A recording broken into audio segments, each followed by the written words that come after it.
ایک آیات ہے الرحمن علی العرش استوى، اللہ تعالیٰ عرش پر مستوی ہے، بظاہر معنی تو سمجھ میں آتی ہیں۔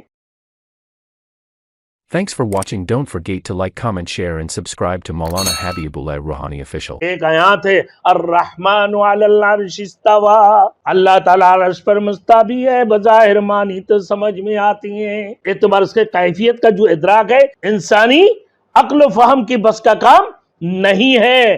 اس طرح اللہ تعالیٰ کی ہاتھ، اللہ تعالیٰ کی پاؤں، چہرے، پنڈلی کا ذکر آتا ہے تو ایک آدمی کی، ایک عام انسان کی طرف نعوذ باللہ اگر کوئی بندہ خیال کی جائے کہ انسان کچھ ہاتھ ہے، پاؤں ہے، آنکھیں ہیں، پنڈلی ہیں، ایسا ہی اللہ کی نہیں میرے دوستوں۔ جیسے قدرت کی اللہ رب العزت، اللہ نے جیسے فرمایا قدرت کی طرف سے، جیسے اللہ کو قدرتی ہاتھ، اللہ کی قدرتی آنکھیں، اللہ کی قدرتی پاؤں، میرے دوستوں جو چیزیں ہیں، اللہ کی قدرتی چہرہ، وہ اسی کے اوپر ایمان لے کر آنا، یہ بھی ایمان کی ایک حصہ ہے۔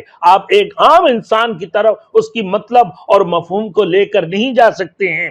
تو اسی وجہ سے اس کی آیات متشابہات، مطلب ایک تو مضبوط اور محکم ہے، اور دوسرا متشابہات ہے جس کو آپ ظاہری شکل میں سمجھ لیتے ہیں لیکن اس کی حکمن اندرونی طور پر اس کو سمجھ نہیں آتی ہے، لیکن اس کی اوپر ایمان لے کر آنا، اللہ نے جیسے فرمایا اسی کے مطابق عمل کرنا اور اسی کے مطابق ایمان لے کر آنا، اپنے ایمان کو مضبوط کرنا، یہ بھی کیا ایمانداری کی ایک علامات ہے۔